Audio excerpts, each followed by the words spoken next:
Good morning, friend. This is V from Saraswati classes, Narol, Ahmedabad. Friends, कुछ students मुझे बार बार ऐसा कह रहे थे कि सर जो हमने रिकंस्ट्रक्शन अकाउंट पढ़ा हुआ है उसके जो शॉर्ट क्वेश्चंस है वो तो हमने अच्छे से स्टडी कर लिए हैं, लेकिन जो बड़े क्वेश्चंस है वो हमने स्टडी नहीं किए हैं, तो उन्हें आप चलाइए। तो उनकी फरमाइश को ध्यान में रखते हुए आज हम एक रिकंस्ट्रक्शन अकाउंट का एक बड़ा क्वेश्चन ध्यान में लेंगे। हालांकि इस चैप्टर में से बड़े क्वेश्चंस ध्यान में नहीं आते, एग्जाम में नहीं आते, लेकिन हाँ ये चैप्टर अगर आप तैयार कर लेते हो तो चैप्टर नंबर 5 और चैप्टर नंबर 6 जो 88 मार्क्स में आपको पूछा जाता है वो आपके लिए काफ़ी हेल्पफुल प्रूव होने वाला है। ठीक है friends, so let's start without wasting any time. ठीक है friends, certain you have given a question on question number 10। Rajesh, Pushpa and Pratibha are the partners of Srinathji Traders, a partnership firm. Their profit and loss ratio is 2:1, 3:1. So आपको P&L ratio जो दिया हुआ है वो कितना दिया, 2:1, 3:1 ratio दिया हुआ है। You have given the following data of balance sheet as well. First of all, you have given the capital balance, that is Rajesh, Pushpa and Pratibha का बैलेंस आपको दिया, तो हम कैपिटल अकाउंट में तीनों को डाल देंगे। किस नाम से? Balance brought forward. आगे बाई लगाना मत भूलिएगा, अगर क्रेडिट साइड है तो बाई आएगा और डेबिट साइड तो क्या आ जाएगा, टू आ जाएगा। ठीक है friends, okay. Then after second heading दिया आपको नॉन करंट लायबिलिटीज, उसमें आपको दिया 10% bank loan. Bank loan is our long term liability, so I have put here in liability column. In secondary, creditors, so put over there. Bills payables over there. Workman profit sharing fund is a kind of liability, तो liability को हम कहाँ डालेंगे, liabilities के column में डाल देंगे। Lastly, outstanding expenses, तो जितने भी मेरे खर्चे हैं वो सब मैंने कहाँ डाल दिए, liability, सॉरी जो मेरे liabilities हैं उनको मैं liabilities कॉलम में डाल दूंगा। ठीक है। Now next label on the other side of the account, non current assets मतलब फिक्स एसेट्स। तो आपको लैंड दिया है, तो हमने देखिए फ्रेंड्स आपको सबसे पहले लैंड की एंट्री कर दी है। एक लाइन छोड़ा हुआ है क्योंकि दोनों ट्रांजेक्शन हो सकता है। देन सेकेंडरी बिल्डिंग एक लाइन छोड़ो, machinery leave 1 line, investment leave 1 line. Current assets के बारे में सबसे डेटर्स आ रहे हैं, डेटर्स के नीचे 3 से 4 लाइन कंपलसरी हमेशा छोड़ देनी है फ्रेंड्स, ये बहुत ध्यान रखना आप लोग। डेटर्स के बाद आया बिल्स रिसीवेबल्स, मतलब लेनी हुंडी, वो भी उसमें कभी ट्रांजैक्शन नहीं होता, अगर आप छोड़ना चाहो तो एक बार छोड़ सकते हो, otherwise there is no need to leave line regarding bills receivables. Closing stock वहाँ रख देंगे, bank balance, cash balance and income receivables, all data regarding assets to be put up there in the assets column. So what we have done till now, हमने अब तक वो किया जो liabilities थी उनको लायबिलिटी में दिखा दिया, जो एसेट्स थे उनको एसेट्स के कॉलम में दिखा दिया, और जो कैपिटल थी उनको कैपिटल में दिखा दिया। ठीक है फ्रेंड्स, नाउ ये question starts from right now. ये तो आपका बेसिक डेटा था जो हमने ट्रायल बैलेंस शीट में से यहाँ पे अकाउंट्स में ट्रांसफर किया। अब एडजस्टमेंट आएगा और आपका पूरा क्वेश्चन डिपेंड करता है एडजस्टमेंट के ऊपर। तो ध्यान से देखते हैं, फर्स्ट एडजस्टमेंट दिया हुआ है, as on above date of the balance sheet partner decide to change their profit and loss ratio to 1:1. On this day they decide to revalue the assets and liabilities of which information is as under। आपको assets और liability का revaluation करके दिया हुआ है, लेकिन साथ साथ में उसने नया रेशियो भी दिया हुआ है। तो फ्रेंड्स ये नया रेशियो खाली आपको भ्रमित करने के लिए, आपको कंफ्यूज करने के लिए दिया हुआ है। नए रेशियो का यहाँ पे कोई काम होता नहीं है, इसलिए कभी भी क्वेश्चन अगर नया रेशियो दिया जाए इस चैप्टर से रिलेटेड तो हम उसको ध्यान में लेंगे नहीं, हमारे लिए पुराना रेशियो ही ध्यान में लेने योग्य होगा। तो first adjustment is the value of land is to be increased up to 2,50,000 rupees। now what is given, आपकी जो लैंड है, लैंड कितनी आपकी 180 है, उसे 250 तक एक्सटेंड करना है, तो कितना इंक्रीज हो रहा है आपका, 70,000 का इंक्रीज हो गया। हम पहले से रिवैल्यूएशन अकाउंट पढ़ चुके हैं, अगर एसेट्स में इंक्रीज हो रहा है तो हम क्रेडिट साइड जाएंगे और वहां लिख देंगे by land account that is 70,000 whatever the increment is over there, and building is to be increased by 50,000। Building में कितना इंक्रीज हो रहा है, 50,000 इंक्रीज हो रहा है। दोनों स्टेटमेंट को आप देखोगे तो आपको डिफरेंट मालूम पड़ जाएगा। फर्स्ट वाले में कहा कि आपकी लैंड की वैल्यू है उसको आप एक्सटेंड करो 2,50,000 तक। सेकंड वाले में डायरेक्टली बोल दिया कि आप इसमें इंक्रीज करिए, कितना इंक्रीज करना है, 50,000। सो इंक्रीमेंट की वैल्यू हम यहाँ पे पुट ऑफ कर देंगे। The value of machinery is to be seized decreased up to 80,000। अब देखिए मशीनरी आपका 120 है, उसको डिक्रीज करो करो करो, डिक्रीज करते करते कहाँ से डिक्रीज करेंगे, 80,000 तक। तो डिक्रीज कितना हुआ वैल्यू, उसकी वैल्यूएशन में कमी हुई, आपकी 40,000 का वैल्यू डाउन हुआ है तो उसको माइनस कर देंगे। अब कम हुआ है तो एसेट की वैल्यू में कमी हो जाएगी, मतलब हमारा लॉस हो रहा है एक तरह से। यहाँ लिखेंगे मशीनरी अकाउंट टू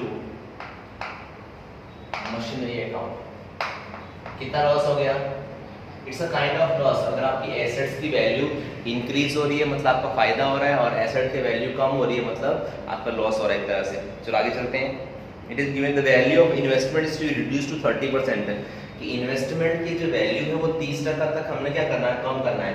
आपके इन्वेस्टमेंट कितने हैं, 40,000 है, अगर 30% अगर रिड्यूस कर देना है, देखो क्या दिया हुआ है, I repeat once again, the investment is to be reduce 30%। आपके जो इन्वेस्टमेंट्स हैं वो 30% तक रिड्यूस करने हैं, तो हम क्या करेंगे, जितने आपके इन्वेस्टमेंट्स को 30% रिड्यूस करते हैं तो 4 3 12,000 आएगा, बाहर निकाल देंगे 28,000। ठीक है, अब यहाँ पर आ जाए डेबिट साइड पे, आपकी इन्वेस्टमेंट की वैल्यूएशन में 12,000 का लॉस हो रहा है, डेबिट हो रही वैल्यू, तो यहाँ आ जाएगा रीवैल्यूएशन अकाउंट के डेबिट साइड पर।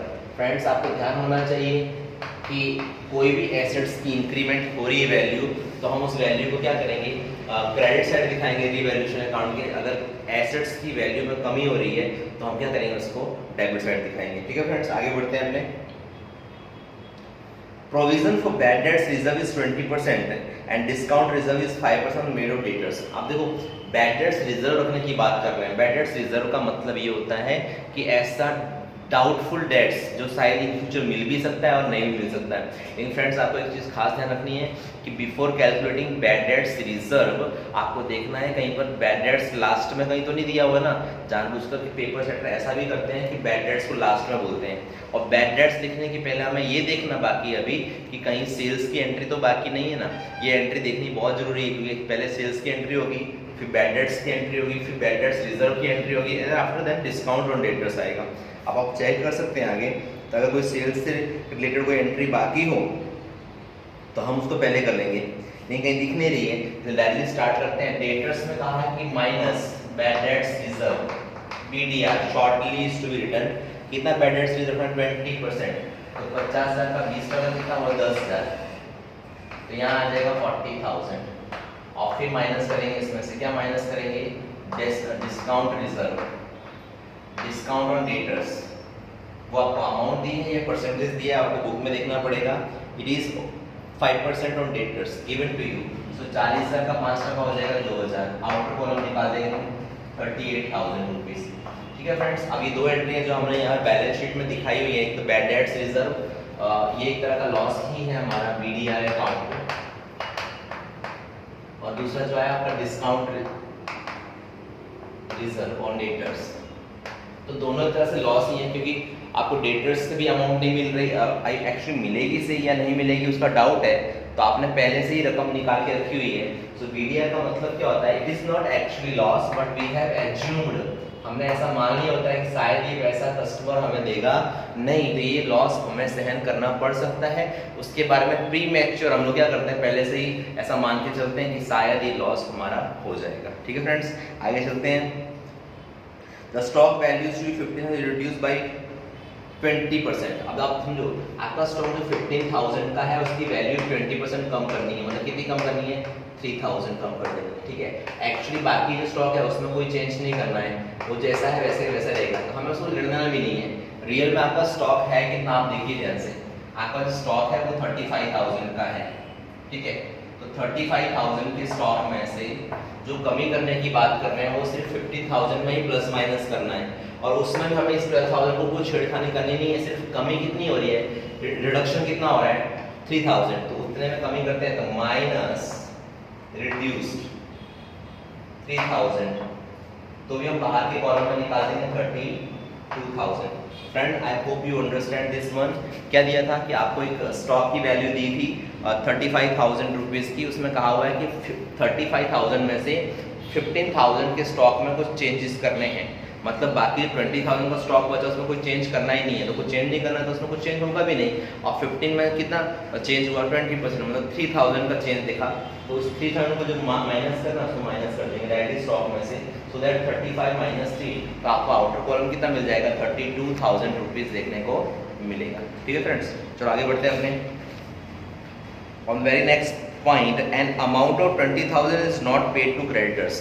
ठीक है, अगर क्रेडिटर्स को अमाउंट पे नहीं करनी है तो उतनी रिस्पॉन्सिबिलिटी मेरी क्या हो जाएगी, घट जाएगी। मतलब अगर if I have not to pay any amount to my creditors, तो मेरा बेनिफिट है कि लॉस है? Obviously it's a benefit for me. मेरे से जो कस्टमर 1,70,000 मांगते थे, आज वो कह रहे हैं कि आप 20,000 मत देना, तो it is a profit of for me ने। So I will put all this entry over here by creditors account, by creditors account. ठीक है, फिर आगे last entry 3,000 of outstanding expenses and 2,000 for income received not recorded in the books. अब outstanding expense नहीं लिखे हैं तो लिख देंगे, यानी तो plus not recorded outstanding expenses 3,000 नहीं लिखे मतलब लिख दिए, लायबिलिटी में दिखा दिया। आज लिखने हैं तो मेरा खर्च भी तो बढ़ेगा ना, एक्सपेंडिचर बढ़ेगा, तो यहाँ उसको रिवैल्यूएशन अकाउंट में दिखा दो, टू आउटस्टैंडिंग एक्सपेंस अकाउंट। और स्टिल एक और एंट्री है बाय आउटस्टैंडिंग इनकम अकाउंट। हमने इनकम भी तो नहीं लिखी हुई है, वो इनकम कितनी है 2,000 की, तो 3,000 के एक्सपेंस थे जो हमने नहीं रिकॉर्ड किए थे, और वैसे ही 2,000 की इनकम भी थी जो हमने रिकॉर्ड नहीं की थी, यानी लिखोगे रिसीवेबल इनकम में ये बाकी आए। ठीक है फ्रेंड्स, तो this is all about your account and journal entries. Now friends, अब हमें क्या करना है, अकाउंट क्लोज करना है, तो थोड़ी देर के लिए आप वीडियो स्टॉप करिए, आप टोटलिंग करिए, डिफरेंस निकालिए। ठीक है फ्रेंड्स, मैं भी वही करने वाला हूँ, just wait. So friends, after getting the total of all these accounts, we have over here once again. So revaluation account का टोटल करेंगे तो 142,000 आएगा। 142,000 में से हम क्या करेंगे, इन खर्चों को माइनस करेंगे तो there will be the difference of 72,000। तो 72,000 को उनका जो प्रॉफिट एंड लॉस रेशियो आपको जो स्टार्टिंग में दिया गया है उस रेशियो में डिवाइड करेंगे तो इट विल 24, 36 and 12,000। क्या लिखेंगे, to partners capital account as profit. तो यहाँ डेबिट है तो पार्टनर्स कैपिटल अकाउंट के क्रेडिट साइड ले जाएंगे, इसको हम लोग by revaluation account as profit 24, 36 and 12,000 को डिवाइड करेंगे, इससे बांट करके यहाँ ले आएंगे, टोटल करेंगे। माइनस करने के लिए डेबिट साइड कुछ भी नहीं है, तो टोटल होगा वही आपका क्या बन जाएगा, बैलेंस कैरिड फॉरवर्ड। इस क्वेश्चन के अंदर नहीं है, आगे आने वाले क्वेश्चंस के अंदर तो ये ट्रांजेक्शन आगे आने ही वाले हैं, so that we have to be prepare ourselves. Okay, अब ये जो यहाँ बैलेंस कैरिड फॉरवर्ड हुआ है, बाकी आगे लेके जिसको बोलते हैं कहाँ ट्रांसफर करेंगे, हम इसको ट्रांसफर करेंगे किसमें, बैलेंस शीट में। तो बैलेंस शीट में ट्रांसफर होगा किस नाम से, कैपिटल अकाउंट राजेश पुष्पक प्रतिभा। यहाँ तीनों को पुट आउट करेंगे, टोटलिंग करेंगे, 572 बाहर निकाल देंगे और लास्ट में सबका टोटल करेंगे, सम करेंगे। 1,84,000 लायबिलिटी में आ रहा है और साथ ही साथ एसेट का भी 1,84,000 आ रहा है। तो आपकी जो बैलेंस शीट है वो इक्वल हो जानी चाहिए। अगर आपकी बैलेंस शीट इक्वल मैच हो जाती है तो आपका क्वेश्चन क्या गिना जाएगा, राइट गिना जाएगा। I again repeat you friends, ये बड़े बड़े क्वेश्चंस इस चैप्टर में से नहीं पूछे जाते। ये चैप्टर्स आपको हेल्पफुल हैं किसके लिए, जब हम चैप्टर नंबर 5 और चैप्टर नंबर 6 स्टडी करेंगे उस टाइम पर हमें ये हेल्पफुल प्रूव होगा, क्योंकि बहुत सारी नहीं, सारी की सारी एंट्री हम क्या करेंगे वहाँ पर कॉपी पेस्ट करने वाले हैं यहाँ पर। ठीक है friends, this is all about this big question और दिस चैप्टर। नेक्स्ट वीडियो में मैं आपको चालू खाते वाला एक क्वेश्चन लेकर आऊँगा जो इस चैप्टर से रिलेटेड है, अब वो आपके लिए आगे भी हेल्पफुल प्रूव होगा। फ्रेंड्स, आई होप आप लोगों को ये वीडियो पसंद आया होगा। वीडियो पसंद आया है तो लाइक कीजिए, शेयर कीजिए, सब्सक्राइब कीजिए और हाँ साथ ही साथ में बेल आइकन बटन दबाना बिल्कुल ना भूलिए।